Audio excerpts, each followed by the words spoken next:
Selamat pagi dan selamat datang di Ibadah Bahasa Indonesia ICA. Sebelum kita mulai ibadah, berikut beberapa hal yang perlu Anda ketahui.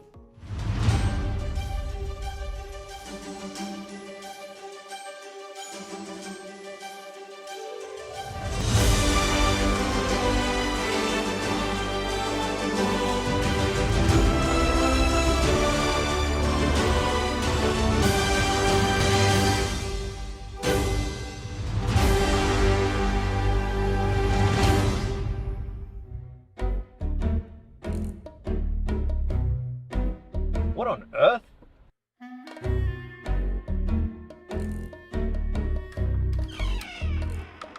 Hey, Fish. Good to see you. Hey, Leighton, come on over, man. Come on over. Have a seat. Yeah, you wanted to catch up? Yeah, man, I want to talk to you about Waypoint, man. Hey, I was just driving here and I saw this billboard on the way. It had a picture of you. That's exactly what I was going to talk about, Leighton. You know how in 2023, everything now has to be about influencer and celebrities, right? And I feel like Waypoint was lacking one thing: star power. Star power. And the star is here. I'm willing. Star power, you. Yes, I'm willing to lend you my star powers. You know, if you check my Instagram, you would know. I have like 20 strong followers. 2 of them being my mom's fake account. But you know what? 20 followers, man. It's pretty good. I mean, one of them is me, too. There you go. Fish, I don't know if that's the vibe that we're looking for. You know what, Leighton, just check. Go on YouTube first and go Google Malin. Go and Google Malin there. Okay. Yeah, go for it, man. It's fish time. With Leighton. See, what did I tell you? Well, Star power. Hold on a sec. Iya Pak, udah di depan. Okay. Hey, there's one more thing that I want to show it to you. Let's go to the front. Let's go. Ta-da! There you go. what is that? This is for your lobby, Leighton. This is going to be the talk of the town. Everybody would want to come to Waypoint after they see this. This is fish. Maybe we should check out the financial report. Kita menggalang dana sebesar 1,25 miliar rupiah untuk merintis Waypoint Community Church di Malang. Sejauh ini, 103 orang telah berkomitmen untuk mendoakan perintisan gereja ini. Minggu lalu, kita telah berhasil mengumpulkan 816 juta rupiah. Dalam seminggu ini, kita berhasil menambahkan 184 juta rupiah lagi, sehingga totalnya menjadi 1 miliar rupiah. Dengan demikian, tersisa 250 juta rupiah lagi untuk mencapai puncak. Kita hampir sampai. Mari kita terus bekerja supaya kita sampai di puncak bersama.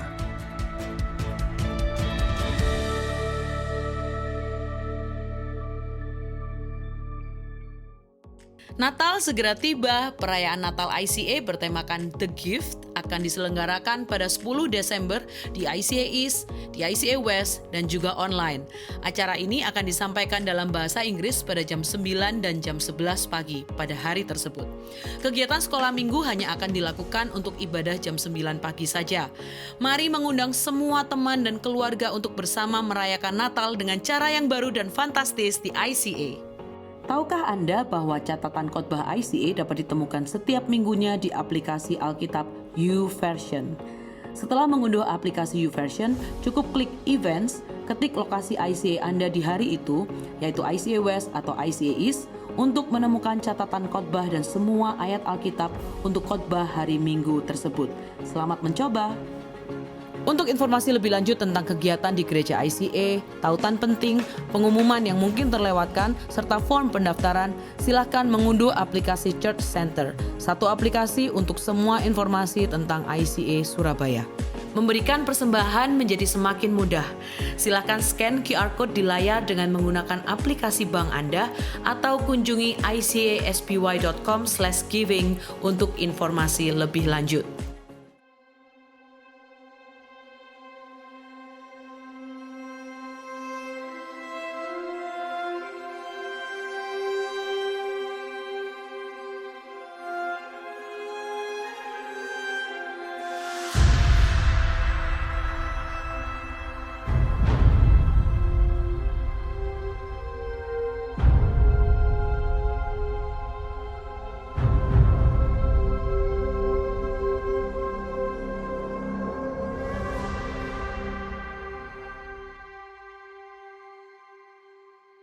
Shalom, selamat pagi, selamat datang dan selamat bergabung bersama kami dalam ibadah IC Bahasa Indonesia Online hari ini. Saya Pastor Roy dan senang bisa bersama-sama dengan Bapak Ibu, saudara-saudara sekalian. Dan Bapak Ibu, saudara-saudara sekalian, ada hal yang sangat menyenangkan di mana Y-Point dalam pengumpulan dananya hampir mencapai target. Jadi tinggal sedikit lagi. Itu sebabnya saya mendorong Bapak Ibu, saudara-saudara sekalian, untuk mendukung, dan bila Bapak Ibu tergerak untuk melakukan sesuatu, baik untuk menyumbang dana atau mendukung dalam doa, Bapak Ibu bisa melakukan itu. Dan juga saya menyampaikan bagi Bapak Ibu, saudara-saudara sekalian yang ada di tempat Bapak Ibu, bahwa ibadah perayaan Natal pada tanggal 10 Desember nanti, yaitu The Gift, Bapak Ibu bisa menghadiri dan mengajak keluarga, teman-teman, tetangga, siapapun untuk menghadiri ibadah perayaan Natal di ICA dan menyambut kelahiran Kristus kembali. Dan minggu ini kita juga tiba pada seri terakhir dari Kitab Melayaki, dan hari ini kita akan fokus dari Melayaki pasal yang ketiga, ayat yang ke-13 sampai Melayaki pasal yang ke-4, ayat yang ke-6.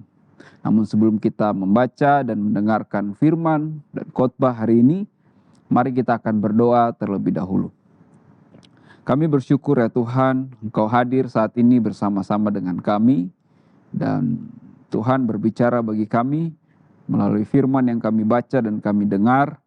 Pimpin kami, agar kami mau mendapatkan sesuatu yang menolong kami bertumbuh, menolong kami untuk iman kami dikuatkan, mengoreksi dan memimpin hidup kami sebagai tubuh Kristus, pengikut-Mu ya Tuhan.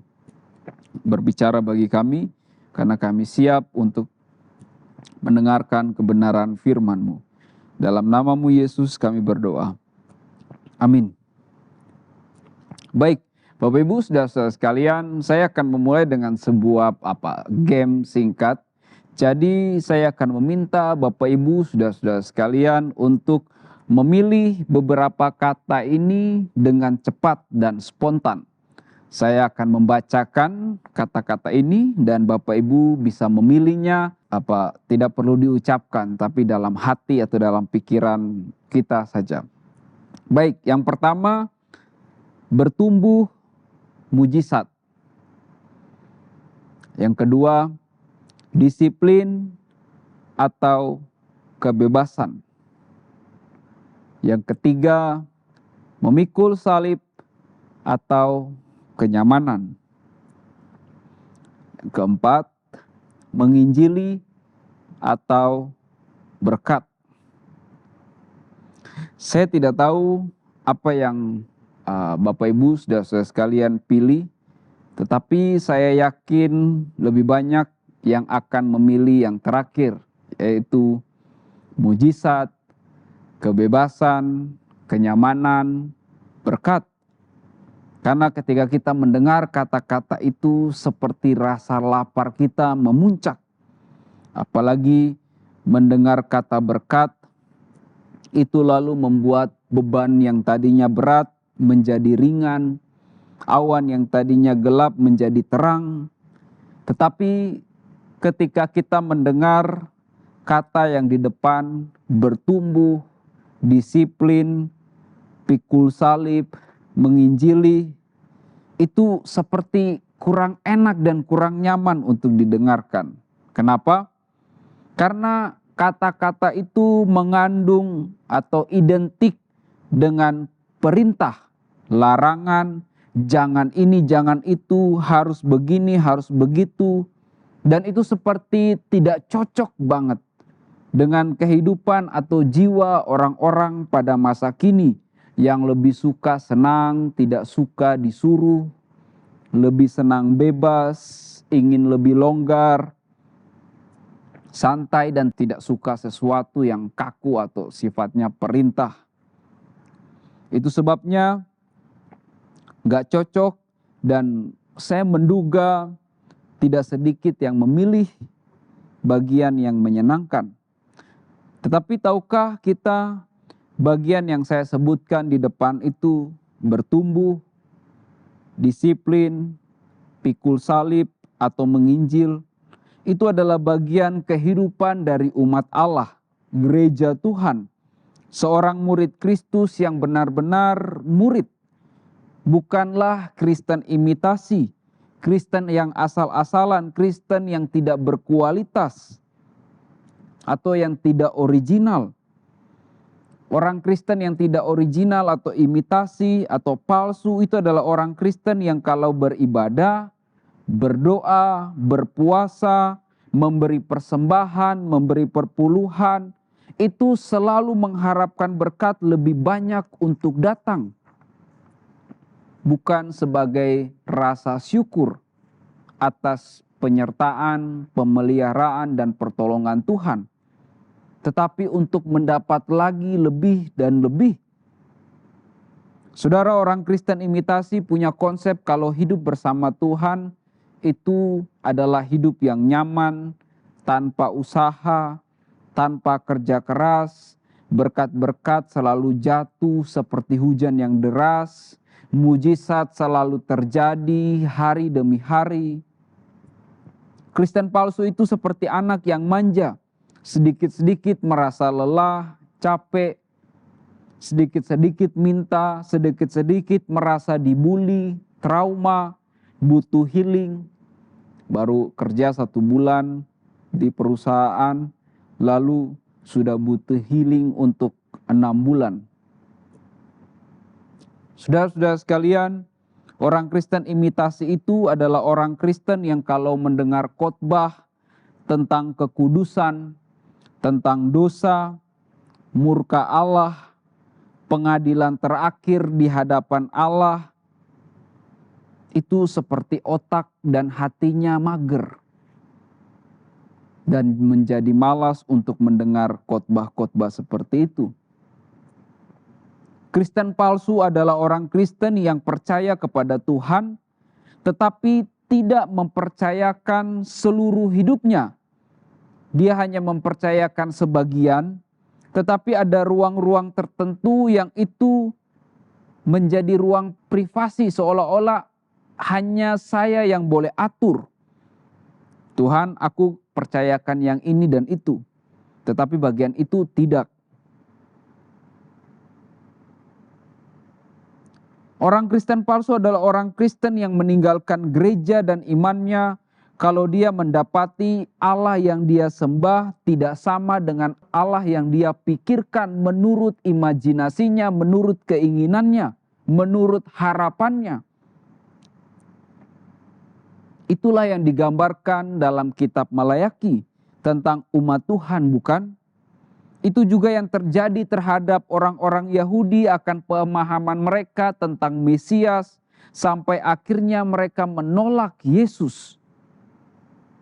Mereka ingin mencari di dalam gereja maupun dalam agama apapun yang Allahnya sama dengan apa yang mereka inginkan, yang mereka gambarkan, yang mereka harapkan, yang bisa mereka perintah, yang bisa mereka suruh, yang mengikuti kemauan mereka. Berbeda dengan orang-orang Kristen yang benar-benar adalah pengikut Kristus. Orang-orang Kristen yang benar-benar murid Yesus punya paradigma bahwa mengikut Yesus bukan soal kenyamanan, bukan juga soal sukses tanpa kerja keras atau mendapatkan berkat-berkat yang selalu muncul dalam dirinya atau mujizat yang selalu terjadi ketika dia memintanya. Orang Kristen yang benar-benar murid Kristus, umat Allah, adalah orang Kristen yang menyadari walaupun hidupnya bertambah sulit, walaupun doanya tidak dijawab, walaupun doanya dijawab sekalipun, dia tetap beriman, percaya bahwa Tuhan tetap baik. Imannya tidak akan berubah, tidak bergeser, tidak berpaling. Dan itu gambaran dari kehidupan gereja mula-mula. Kontras kita bandingkan dengan kehidupan orang-orang umat Allah dalam kehidupan zaman Nabi Malayaki. yang seolah-olah ketika mereka ada penderitaan mereka menuduh Tuhan. Kenapa orang itu orang yang tidak baik tapi hidupnya seperti diberkati. Tetapi ketika kita lihat hidup umat Tuhan di gereja awal, mereka ditindas, dapat sanksi ekonomi, dibunuh. Tetapi yang mereka kerjakan tetap adalah pemberitaan Injil, bersukacita, saling menolong. Mereka tidak mengeluh mengatakan kenapa itu bangsa Romawi lebih diberkati, mereka seperti baik-baik saja, usahanya sukses. Tidak ada itu dalam pikiran mereka. Tetapi yang kita temukan dalam kehidupan umat Tuhan sama Nabi Melayaki justru berbalik. Lalu muncul pertanyaan, bagaimana membedakan antara orang Kristen palsu dengan orang Kristen yang benar-benar murid umat Allah, pengikut Kristus yang sejati, agar bisa mengevaluasi diri. Sepintas kita harapkan jawaban yang bisa kasat mata, yang bisa dilihat langsung dan diketahui langsung. Tetapi jujur kebanyakan tidak bisa kita menemukan orang tertentu itu imitasi atau benar-benar murid, itu tidak gampang. Kenapa nggak gampang? Tidak mudah membedakan kedua-duanya karena mereka adalah sama-sama orang Kristen. Kedua-duanya mengaku orang Kristen, rajin beribadah, setiap minggu, setiap tahun, setiap bulan ada di gereja. Dan lebih celaka lagi adalah seorang aktivis gereja, pengurus di gereja, majelis gereja, hamba Tuhan di gereja. Sama seperti gandum dan ilalang yang ditabur di ladang yang sama. Seorang petani yang lihai sekalipun, dia tidak bisa tahu mana yang ilalang, mana yang gandum. Sampai mereka bertumbuh, sampai mereka dewasa, barulah ketahuan mana yang gandum, mana yang ilalang, dan dicabut. Tetapi orang Kristen baru jelas dia adalah orang Kristen palsu atau Kristen yang benar-benar murid Yesus ketika nanti di pengadilan, di dalam kekekalan, ketika Allah mengadili seluruh orang percaya dan tidak percaya. Disitulah baru betul-betul terlihat siapa Kristen yang asli dan yang palsu. Dan itulah yang dikatakan Yesus dalam Matius pasal 7 ayat 22 sampai 23. Pada hari terakhir banyak orang akan berseru kepadaku, Tuhan, Tuhan, bukankah kami berbuat demi nama-Mu dan mengusir setan demi nama-Mu dan mengadakan banyak mujizat demi nama-Mu juga? Pada waktu itulah aku akan berterus terang kepada mereka dan berkata, aku tidak pernah mengenal kamu. Enyalah daripadaku kamu sekalian pembuat kejahatan. Ini adalah momen keterkejutan yang luar biasa ketika orang-orang Kristen, pelayan Tuhan, hamba Tuhan, yang bernubuat demi nama Tuhan, melakukan mujizat demi nama Tuhan, tetapi di pengadilan tahta terakhir, ketika pintu sorga ditutup, mereka tidak boleh masuk. Maka komplainlah mereka dan berkata, Tuhan, bukankah apa? Mereka mulai membanggakan pelayanan dan apa yang mereka lakukan. Seperti hitung-hitungan di hadapan Tuhan. Karena saya berbuat ini dan itu, maka saya layak. Saya harus menerima. Saya wajib. Tetapi apa yang dikatakan Yesus? Aku tidak pernah. Bukan aku pernah. Aku tidak pernah. Aku tidak pernah sama sekali. Aku tidak pernah sama sekali mengenal engkau. Kenapa? Kamu sekalian pembuat kejahatan. Coba kita bayangkan kalau engkau dan saya masuk dalam kelompok ini, betapa kecewanya kita, menyesalnya kita, Masa Tuhan engkau nggak kenal saya? Masa Tuhan engkau nggak tahu saya pendeta gereja ini, jemaat besar ini? Masa Tuhan engkau lupa aku penyumbang terbanyak untuk gereja ini, untuk pelayanan ini. Aku yang paling aktif.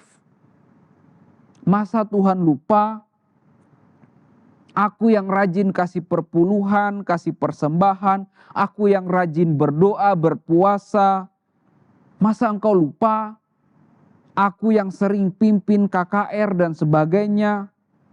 Apa kata Tuhan? Enyahlah engkau. Aku tidak pernah mengenal engkau.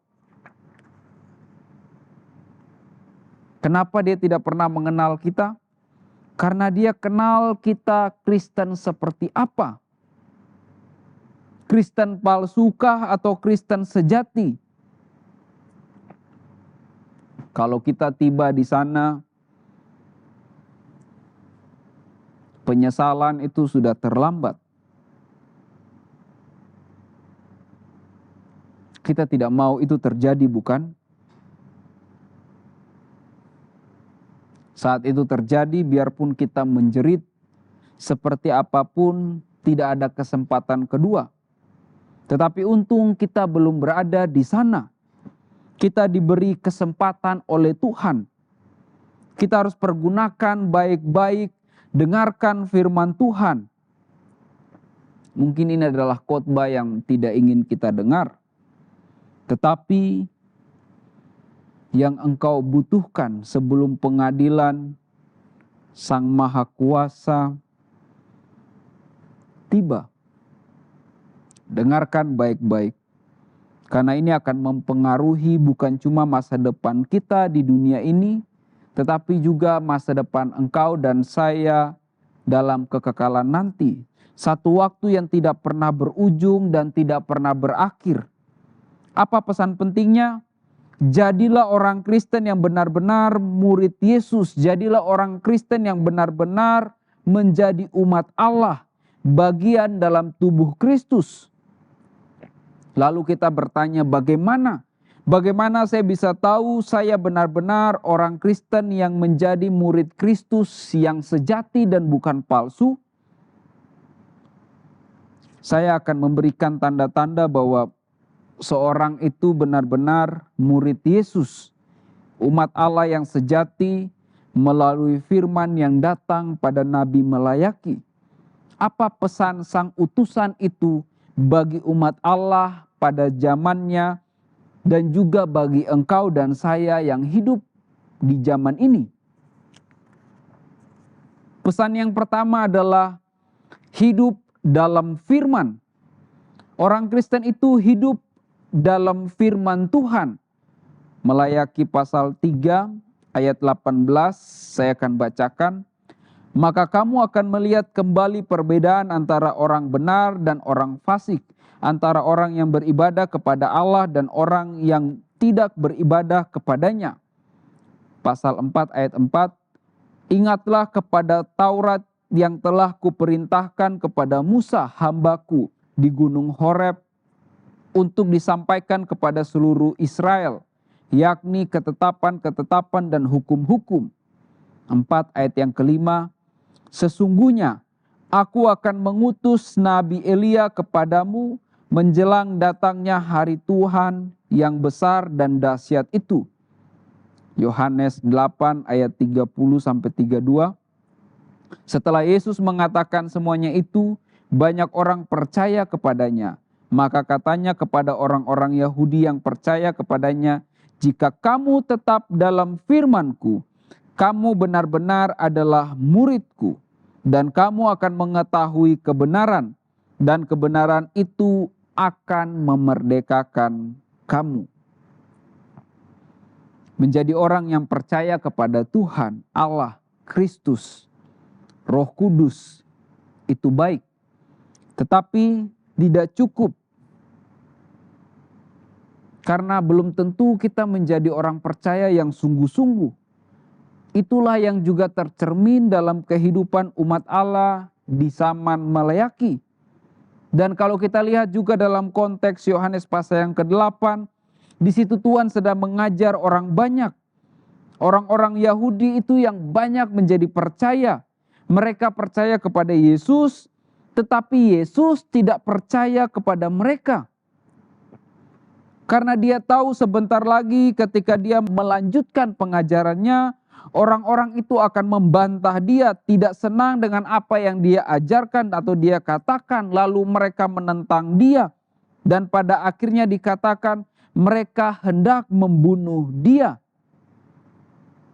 Bagaimana mungkin mereka yang percaya lalu berniat membunuh dia? Allah yang berbicara kepada umat di zaman melayaki dan melalui kehidupan Yesus yang juga ditulis oleh Yohanes tahu mereka adalah orang-orang yang tidak dipercaya. Itu sebabnya dia berkata, jika kamu tetap dalam firman-Ku, kamu benar-benar umat-Ku, murid-Ku. Tetap dalam firman artinya tetap hidup dalam firman Tuhan. Tetap tinggal dalam firman Tuhan. Orang yang tinggal dalam firman Tuhan artinya firman itu ada dalam hidupnya, menjadi gaya hidupnya. Tetapi tinggal bukan berarti sesekali kita tinggal. Kalau sesekali kita tinggal itu namanya kos-kosan, hotel atau guest house. Tetapi kalau tetap tinggal itu berbicara tentang secara konsisten, terus menerus. Itu sebabnya Tuhan mengatakan kalau engkau adalah murid-muridku, benar-benar muridku, kamu akan tetap tinggal dalam firman-Ku. Inilah yang disebut pemuritan. Menjadi murid itu melakukan proses pemulihan sekaligus menjalani proses bimbingan menjadi pengikut Kristus. Menjadi seorang pengikut Yesus, umat Allah tidak sekedar percaya. Mau tidak mau kita harus mengikuti Dia, tinggal bersama Dia. Ini yang disebut tinggal tetap dalam firman Allah. Perkataan firman yang harus diperhatikan, disimak, dicerna, direnungkan, yang disampaikan oleh Alkitab, nilai-nilai hidup yang kita terima, itu harusnya menjadi gaya hidup engkau dan saya. Sehingga engkau dan saya bisa dikatakan sebagai umat Allah, kepemilikan Allah, pengikut Kristus. Dalam konsep ini kalau engkau ingin menjadi Kristen yang benar-benar murid Yesus, engkau dan saya harus tinggal dalam firman Tuhan. Menjadikan firman Tuhan menjadi gaya hidup.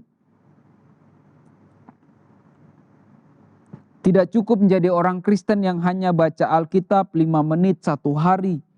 Gak cukup 1 minggu hanya mendengar khotbah. Selebihnya saudara berada di dalam dunia yang jahat, sangat menggoda dan menarik.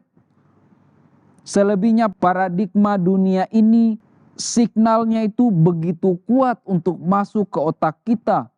Brainwash otak kita. Umat Tuhan zaman melayaki tergoda dengan gaya hidup dari orang-orang yang tidak mengenal Tuhan. Seperti hidup yang menarik dan indah dalam pemandangan mereka. Lalu datanglah firman Tuhan. Ingatlah kepada Taurat yang telah kuperintahkan kepada Musa hambaku di gunung Horeb untuk disampaikan kepada seluruh Israel, yakni ketetapan-ketetapan dan hukum-hukum. Sesungguhnya aku akan mengutus Nabi Elia kepadamu menjelang datangnya hari Tuhan yang besar dan dahsyat. Ini tidak hanya bicara tentang nubuat bagi engkau dan saya, tetapi makna bagi mereka yang hidup saat itu. Ketika berbicara tentang Musa, yang diingat adalah Keluaran 20. Ingat tentang hukum Tuhan. Panduan hidup adalah Taurat Tuhan.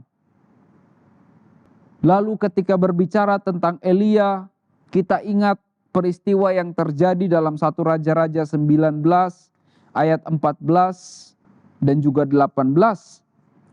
Elia menjawabnya, "Ya Tuhan Allah yang Maha Kuasa, Saya selalu bekerja hanya untuk Engkau sendiri. Tetapi umat Israel melanggar perjanjian mereka dengan Engkau. Mereka membongkar mezbah-mezbahmu dan membunuh nabi-nabimu. Hanya saya sendirilah yang tinggal dan sekarang mereka mau membunuh saya. Lalu ayat yang ke-18, kata Tuhan, tetapi 7.000 orang Israel akan kuselamatkan, yaitu orang-orang yang tetap setia kepadaku dan tak pernah sujud menyembah patung Baal atau menciumnya. Ketika berbicara tentang Elia di sini kita melihat Elia berteriak, Tuhan, mengapa mereka tidak mau bertobat? Mengapa mereka tidak mau mendengarkan firman Tuhan? Bahkan mereka berniat membunuh aku. Lalu apa kata Tuhan? Aku akan memberikan kepadamu 7.000 Israel sejati. Malayaki 4 ayat 1 dan 2. Bahwa sesungguhnya hari itu akan datang, menyala seperti perapian, maka semua orang gegabah dan setiap orang yang berbuat fasik menjadi seperti jerami dan akan dibakar oleh hari yang datang itu. Firman Tuhan semesta alam, sampai tidak ditinggalkannya akar dan cabang mereka. Tetapi kamu yang takut akan namaku, bagimu akan terbit surya kebenaran dengan kesembuhan pada sayapnya. Kamu akan keluar dan berjingkrak-jingkrak seperti anak lembu lepas kandang. Jadi umat lainnya apa? Umat yang tidak benar, umat palsu. Dan akan dibantai, dihukum oleh Tuhan. Dan yang dipilih apa? Dipilih karena kualitas iman. Ingat, Abraham adalah bapa orang beriman. Engkau dan saya adalah orang-orang yang beriman. Ketika ingat Elia, ini berbicara tentang ingat akan ada penghakiman, penghukuman Tuhan yang datang. Ketika ingat Musa, ingat panduan hidup engkau dan saya itu hanya datang dari Tuhan. Ingat, yang pimpin hidup engkau dan saya hanya Tuhan. Yang menyertai hidup engkau dan saya hanya Tuhan. Bukan engkau, bukan yang lain, bukan apapun selain Tuhan, hanya Tuhan. Ingat Musa, ingat Tuhan yang pimpin hidupmu. Hukum-hukum, ketetapan-ketetapan datang dari Tuhan. Perilaku hidupmu yang kita contoh adalah Tuhan. Dari hukumnya, dari Kristus. Kita harus tinggal dalam firman. Bahkan mungkin ada yang bertanya, Pak, kalau begitu saat teduh harus berapa menit? Saya kan punya pekerjaan, anak-anak saya masih kecil. Bapak Ibu saudara sekalian, tidak perlu pagi, saat itu kita harus sesuaikan dengan jam kita. Kalau bisa siangnya, atau kalau bisa habis makan di kantor, saat teduh lakukan. Kalau bisa malam, lakukan. Tetapi yang namanya saat teduh adalah saat-saat yang benar-benar dikhususkan untuk mempunyai relasi dengan Tuhan. Selebihnya setelah saat teduh, setiap engkau dan saya beraktivitas, berjalan, ingatlah untuk selalu berbicara dengan Tuhan. Itu namanya tinggal dalam firman-Nya. Itu adalah murid-murid Kristus, umat Allah.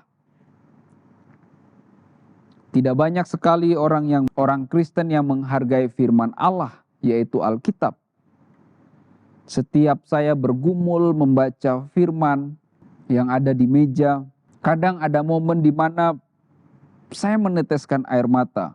Kenapa? Karena ada emosi yang kuat dari dalam hati akan keindahan firman Tuhan. Terkadang ketika membaca firman itu membungkam diri saya. Saya hanya bisa terdiam, menutup mata dan berkata, firman-Mu benar Tuhan. Engkau mengoreksi, menegur hidupku habis-habisan. Saya seperti sedang membaca diri saya sendiri. Saya ditelanjangi dosa-dosa saya saat membaca firman. Atau kadang saat di tengah-tengah putus asa dalam pergumulan, ketika membaca firman, kita bisa mengelus dada dan berkata, terima kasih untuk penghiburan. Terima kasih untuk kekuatan yang Engkau berikan, yang luar biasa, sampai motivator terbaik pun tidak akan pernah memiliki satu kalimat seperti firman Tuhan yang berkuasa, yang dahsyat dan yang ajaib. Kalau begitu kenapa disia-siakan? Apakah nanti di pengadilan terakhir nanti baru engkau dan saya tahu bahwa firman itu benar-benar kita butuhkan? Jangan sampai terlambat. Bapak Ibu saudara sekalian, saya hampir 15 tahun menjadi hamba Tuhan. Ada banyak pendeta yang saya kagumi, tetapi tidak ada satupun di antara pendeta-pendeta yang saya kagumi yang saya biarkan menjadi idola dalam hidup saya. Sebab idola dalam hidup saya hanya satu. Sejak saya bertobat di usia 15-an tahun, idola saya hanya Yesus Kristus. Pernahkah engkau mencintai firman-Nya dan hidup dalam kebenaran firman-Nya? Kalau engkau belum, saya percaya Roh Kudus sedang menyelidiki hatimu dan Dia ingin menarik dan membimbing untuk hidup dalam jalan kebenaran. Sehingga kita pada akhirnya akan berkata, Tuhan, aku sekarang mulai mau hidup dalam firman-Mu, tinggal dalam firman-Mu. Pesan Sang Utusan bagi umat Allah dan bagi engkau dan saya saat ini yang kedua adalah untuk hidup merdeka dari segala keterikatan. Melaiki 3 ayat 18 dan Melaiki 4 ayat 2, 3 dan 6. Maka kamu akan melihat kembali perbedaan antara orang benar dan orang fasik, antara orang yang beribadah kepada Allah dan orang yang tidak beribadah kepadanya. Tetapi bagi kamu yang taat kepadaku, kuasaku yang menyelamatkan akan terbit laksana matahari, dan sinarnya membawa penyembuhan. Kamu akan bebas dan bergembira seperti anak sapi yang baru dikeluarkan dari kandang. Pada hari itu aku akan bertindak, dan kamu akan mengalahkan orang-orang jahat sehingga mereka seperti debu yang kamu injak-injak. Ia akan membuat bapak-bapak dan anak-anak bersatu hati, supaya aku tidak datang dan membinasakan negerimu. Yang kedua, saudara-saudara, apa tanda seorang itu adalah orang Kristen yang benar-benar murid Kristus, umat Allah, yaitu hidup merdeka dari segala keterikatan dosa.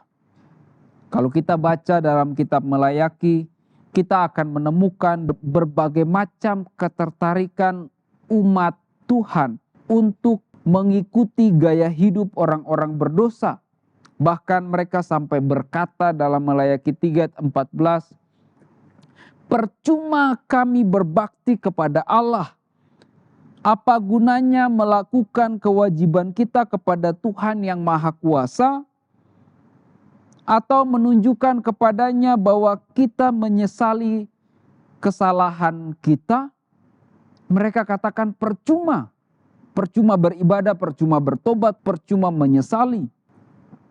Mereka tidak hanya tertarik, tapi mereka juga melakukan apa yang mereka lihat dari gaya hidup orang-orang berdosa menjadi gaya hidup mereka. Tetapi kalau kita membaca dalam Yohanes 8 ayat 31 sampai yang ke-32, Yesus berkata, maka katanya kepada orang-orang Yahudi yang percaya kepadanya, jikalau kamu tetap dalam firman-Ku, kamu benar-benar adalah murid-Ku, dan kamu akan mengetahui kebenaran, dan kebenaran itu akan memerdekakan kamu. Melayaki 4 ayat 2 dan 4. Tetapi kamu yang takut akan namaku, bagimu akan terbit surya kebenaran dengan kesembuhan pada sayapnya. Kamu akan keluar dan berjingkrak-jingkrak seperti anak lembu lepas kandang. Ingatlah kepada Taurat yang telah kuperintahkan kepada Musa, hambaku di gunung Horeb, untuk disampaikan kepada seluruh Israel, yakni ketetapan-ketetapan dan hukum-hukum. Apa tanda seorang itu adalah orang Kristen yang benar? Benar umat Tuhan, murid Kristus, yaitu hidup dan merdeka dari segala keterikatan dosa.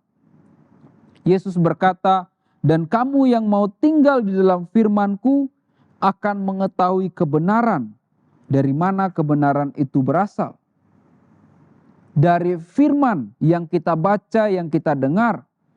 Firman yang datang kepada Musa, nabi-nabi, para rasul. Firman yang datang melalui Kristus Yesus. Dan kebenaran itu akan menjadi pengetahuan engkau dan saya, yang memerdekakan engkau dan saya dari dosa, dari kutuk dosa, penderitaan akibat dosa. Lalu kita mulai bingung, kok pengetahuan bisa memerdekakan seseorang dari dosa, dari keterikatan dosa, kecanduan dosa. Perhatikan ini. Firman itu mengajarkan kebenaran, dan kebenaran itu pada akhirnya memerdekakan engkau dan saya dari dosa. Pengetahuan bisa menyingkirkan kebodohan. Itu sebabnya pentingnya pendidikan untuk meningkatkan SDM. Sama seperti pengetahuan akan firman yang berisi kebenaran-kebenaran, itu akan menyingkirkan ketertarikan engkau dan saya atas dosa. Itu sebabnya Yesus ingin sekali agar engkau dan saya mendengarkan firman dan menjadi pelaku firman. Iman itulah yang akan memerdekakan engkau dan saya dari kenikmatan keterikatan atas dosa-dosa. Segala dosa, baik iri hati, kelicikan, tipu daya, dusta, kemalasan, keterikatan, kecanduan akan pornografi, seks bebas, perselingkuhan, perjudian, judi online. Dia akan membebaskan kita hanya jika engkau setia membaca, mendengarkan, dan hidup dalam firman. Karena firman itu berkuasa, berbeda dari buku-buku yang lain. Firman itu adalah perkataan Allah, punya kuasa. Waktu kita dibebaskan dari dosa, kita punya otoritas. Kita bisa berkata saat kita digoda, dosa, pergi. Aku tidak menuruti engkau. Kita punya otoritas dari mana? Muncul dari kebenaran firman yang kita dengar dan kita baca. Penting sekali untuk kita bergaul dengan firman. Menjadikan kebenaran firman itu kebutuhan kita. Seorang umat Allah yang sejati, satu tandanya adalah merdeka dari dosa. Pertanyaannya segera muncul yang masuk dalam kepala kita, kalau begitu orang Kristen yang benar-benar murid Yesus, pasti dia nggak bisa lagi berbuat dosa dong. Nggak bisa jatuh lagi dong, Pak. Sebab kenapa bertanya seperti ini? Karena tidak sedikit di antara orang Kristen yang frustrasi dengan diri mereka sendiri. Karena sudah menjadi seorang Kristen yang merasa benar-benar, sudah bertobat lagi, baru kok jatuh dalam dosa tertentu. Apakah itu palsu? Perhatikan. Orang Kristen yang telah benar-benar menjadi murid sejati, itu masih bisa jatuh dalam dosa. Tetapi bedakan antara kejatuhan dengan kecanduan. itu berbeda sekali. Kejatuhan itu terjadinya sekali. Kecanduan itu setiap kali, berulang kali menjadi kebiasaan, menjadi habit, menjadi gaya hidup. Sebenarnya kejatuhan itu unsur godaannya dari luar yang menggoda, yang menarik begitu rupa sehingga jatuhlah murid yang sungguh-sungguh murid Kristus itu. Tetapi kalau kecanduan, unsur godaannya ada dari dalam. Memang itulah keinginan yang tidak mati tetapi tumbuh subur. Dia menuruti keinginannya yang ada di dalam dirinya dan tidak perlu digoda. Selalu akan terjerumus, selalu menikmati dosa itu, dan pasti selalu akan kembali dan selalu mengulangi dan selalu menikmati. Tidak mau lepas. Itulah kecanduan. Kejatuhan akan menimbulkan satu penyesalan. Itu kita temukan ketika Daud jatuh dalam dosa, dia ditegur, dia menyesal. Menyesal jatuh dalam dosa.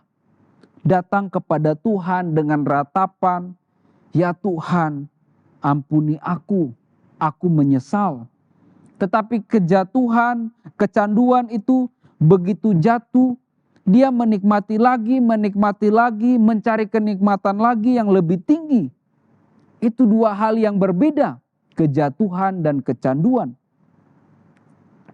Tuhan mencari murid yang sungguh-sungguh, murid yang benar-benar mengikutinya.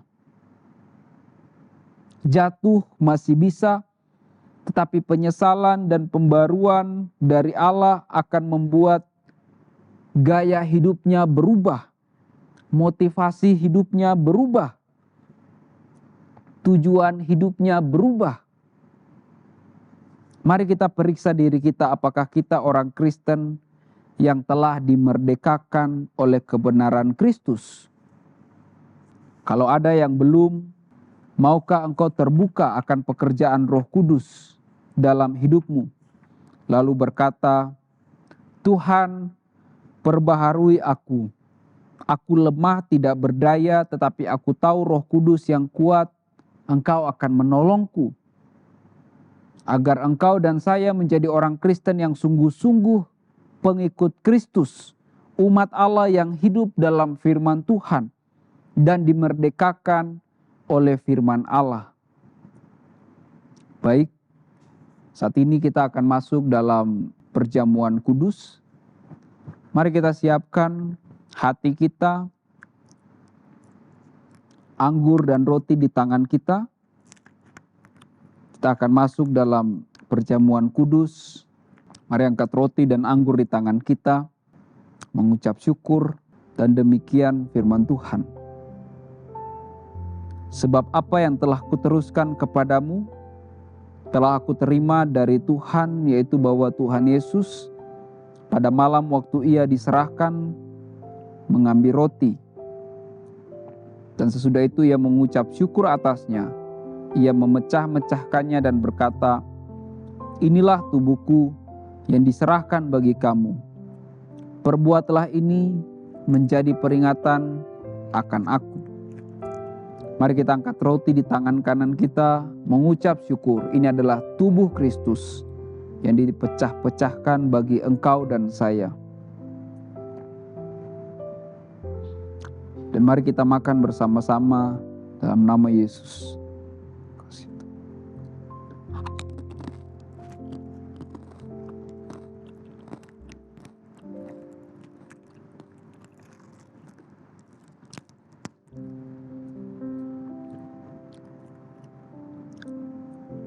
Mari kita angkat anggur di tangan kanan kita. Demikian firman Tuhan. Demikian juga ia mengambil cawan sesudah makan, lalu berkata, cawan ini adalah perjanjian baru yang dimeteraikan oleh darahku. Perbuatlah ini setiap kali kamu meminumnya, menjadi peringatan akan aku.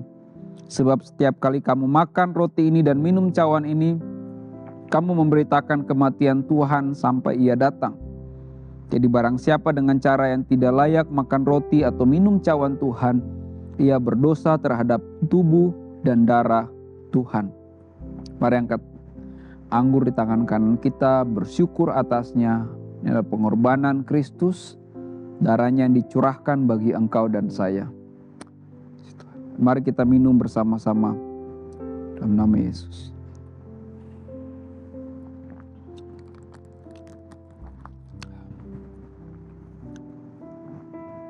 Ya Tuhan, kami bersyukur untuk tubuh dan darah-Mu yang dicurahkan bagi kami untuk pengampunan dosa.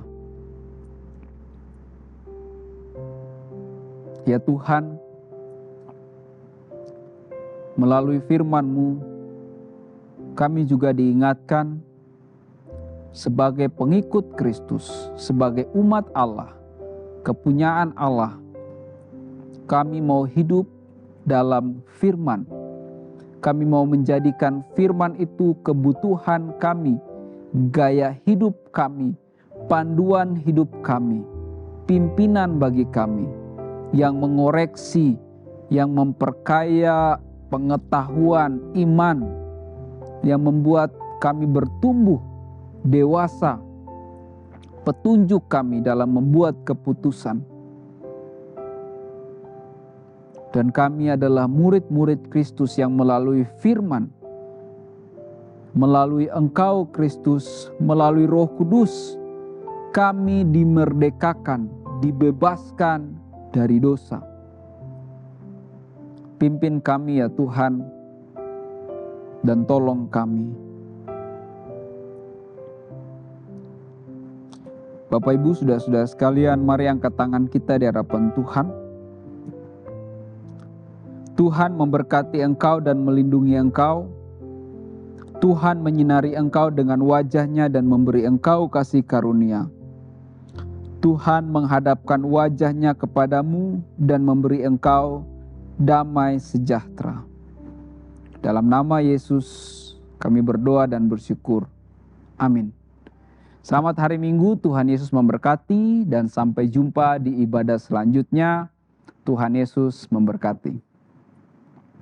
Kami senang Anda bergabung dengan ibadah ICA hari ini. Selamat berakhir pekan dan sampai jumpa minggu depan. Tuhan berkati Anda dan keluarga. Natal segera tiba. Perayaan Natal ICA bertemakan The Gift akan diselenggarakan pada 10 Desember di ICA East, di ICA West, dan juga online. Acara ini akan disampaikan dalam bahasa Inggris pada jam 9 dan jam 11 pagi pada hari tersebut. Kegiatan sekolah minggu hanya akan dilakukan untuk ibadah jam 9 pagi saja.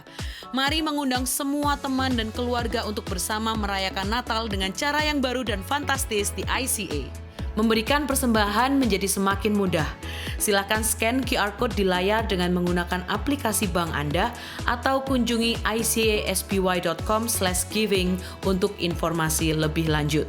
ICA membuka kesempatan untuk Anda dapat bergabung menjadi volunteer di ICA untuk melayani dalam bidang service media dan juga hospitality. Untuk mendaftarkan diri menjadi volunteer di ICA, Anda bisa scan QR Code di layar atau di meja informasi yang ada di lobi. Mari melayani Tuhan dan memberkati gerejanya.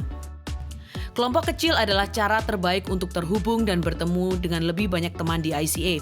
Apabila Anda belum tertanam dalam komunitas Go Group di ICA, silakan kunjungi website ICA atau buka dari aplikasi Church Center untuk menemukan Go Group yang tepat bagi musim kehidupan Anda saat ini. Mari bertumbuh melalui Go Group. Kami rindu untuk bisa mendoakan Anda. Bagikan pokok doa Anda melalui tautan bit.ly/ICA Prayer Online dan bersama kita melangkah dan percaya bahwa Tuhan bekerja. ICA Prayer Service diadakan setiap hari Selasa pada pukul 6.30 sampai 7.30 malam lewat Zoom. Anda bisa mengunjungi Instagram kami @ICSBY untuk mendapatkan meeting ID-nya. Mari menyembah dan berdoa bersama.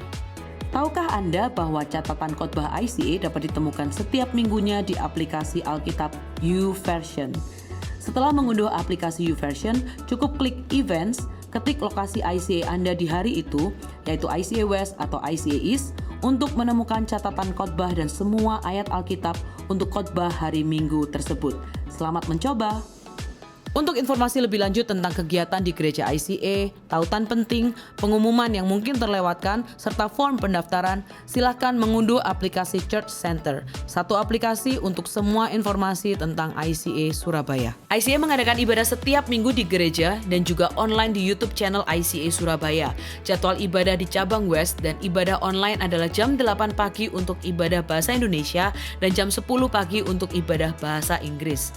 Sementara di cabang East, ibadah bahasa Indonesia diadakan pada jam 8 pagi, lalu untuk bahasa Inggris ada di jam 9.15 dan jam 11 pagi. Bergabung bersama kami setiap hari Minggu untuk menyembah dan belajar firman Tuhan bersama-sama. Ikuti sosial media ICA Surabaya di YouTube, Facebook, Instagram, dan Spotify. Anda dapat menemukan berbagai informasi, playlist musik, video, renungan, dan lainnya.